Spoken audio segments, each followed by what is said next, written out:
So all of this loss of hope and confidence will be addressed by a person who was there before, if Goodluck Jonathan is so favored to take it.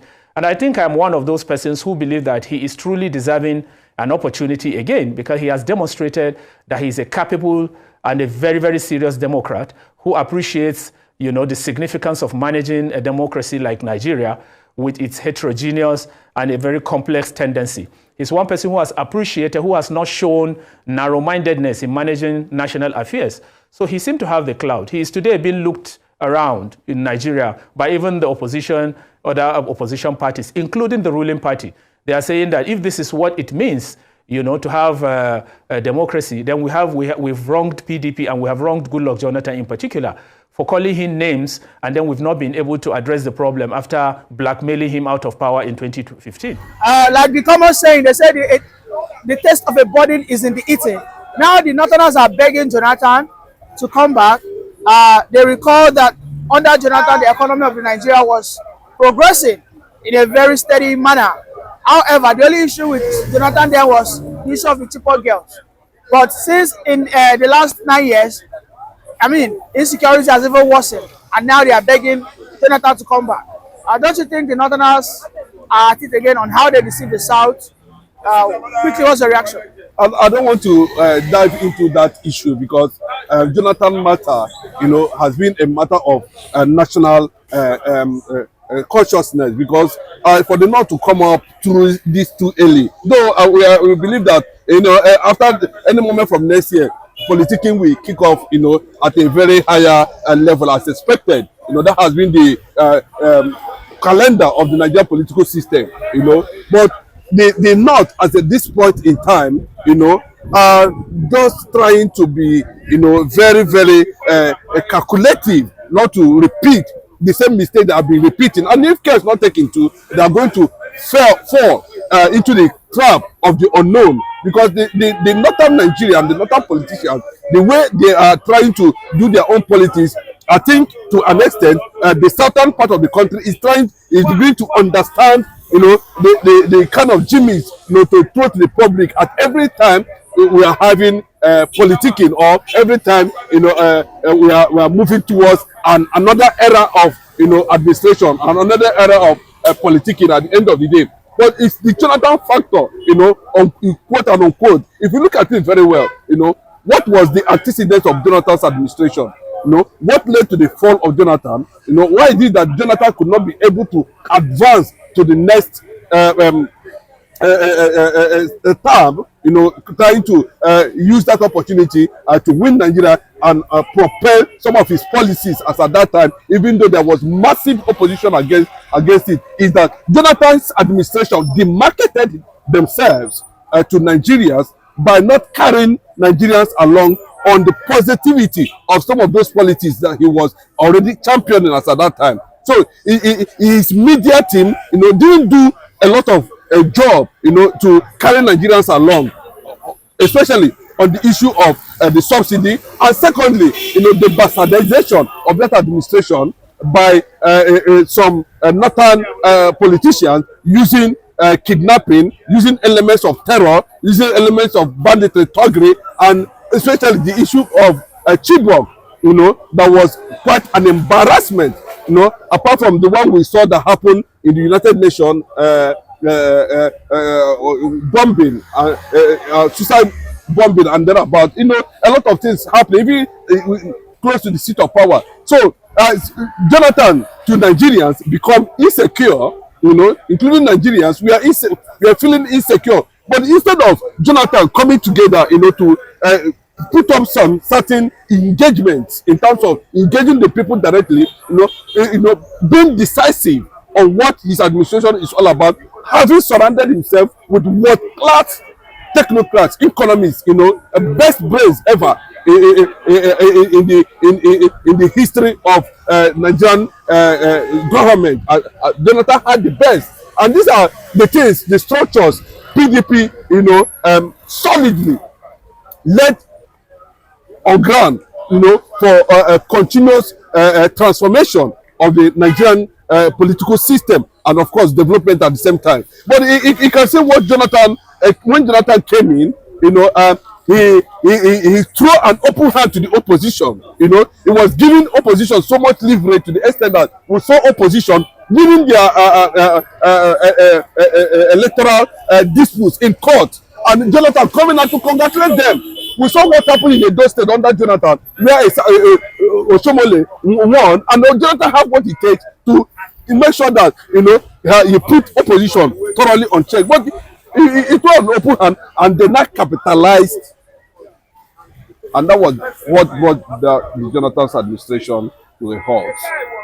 The northern factor was very clear, you know, using activists from the south, you know, to punish him the more at the end of the day. But clearly, you know, this thing played along at the end of the day, and we are seeing the same northerners coming out again to say, you know, they are actually eyeing Jonathan. They have already put machineries on ground to make sure that Jonathan comes back 2027. And of course, that Tinubu is not going to go for second term again. And for that reason, they are going to look for a southerner to complete, you know, the term that is already allocated to the southern part of the country as a result of rotational presidency, or whatever they call it, between north and south. You know, but the fact is, it still remains that Jonathan needed to be very careful. I think by now Jonathan should come out and take a particular position, because according to the Nigerian constitution, you cannot be sworn in more than 2 times. I mean, the very first time he was sworn in, he wasn't elected. It wasn't by virtue of election. Yeah, but there was an oath. He took an oath of office. Yes. But I don't think it's a breach of constitution. That's what I'm saying. If you go it's a factor that needed to be assessed properly, you know, before they begin to make such moves. But I know that at the end of the day, you know, they are not going to get Jonathan to play into their hands again, because, you know, Jonathan would have learned his lessons. But the way I see Jonathan as somebody who has loose ends in terms of, you know, political ruggedity and sagacity that is required of a personality like him. And that brings me to this question. Don't you think the North are at this time calling for Jonathan because they think he's malleable?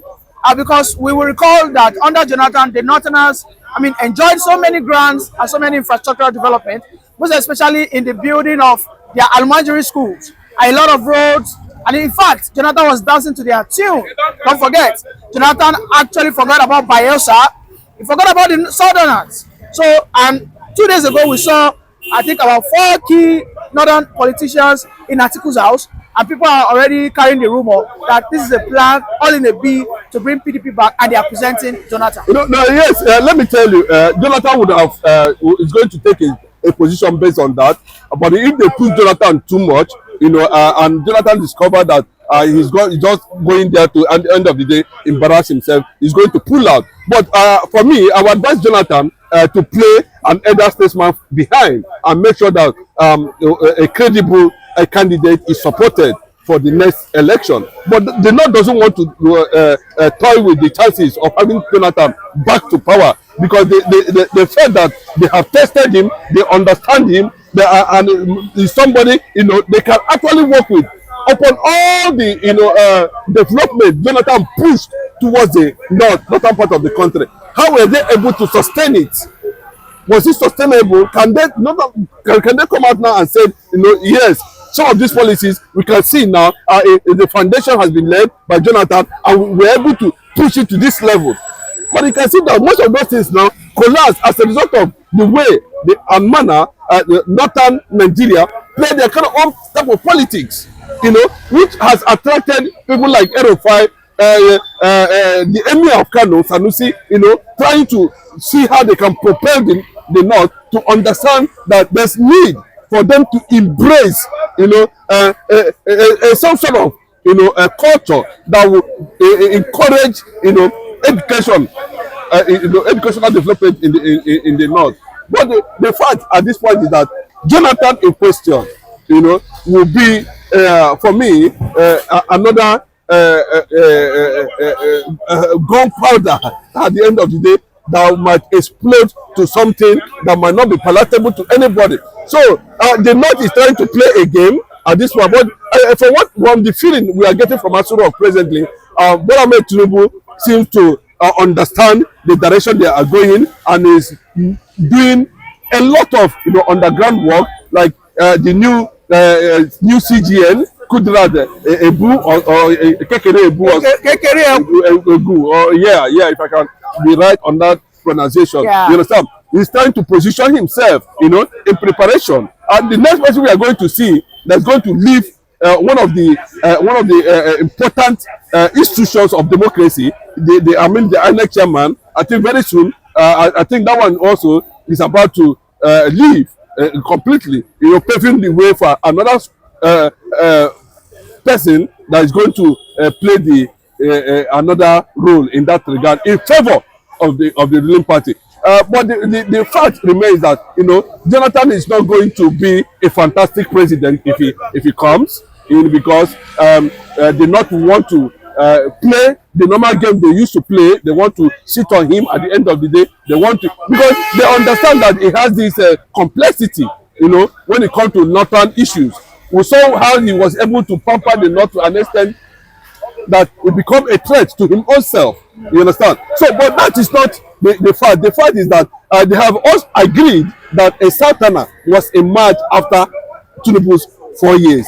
That they do not want Tinubu in power in Aso Rock after 4 years. Then who is going to be that Sultana? Now it depends on all the political parties to be able to come up with something, negotiate very well, then be able to form a major mass coalition force.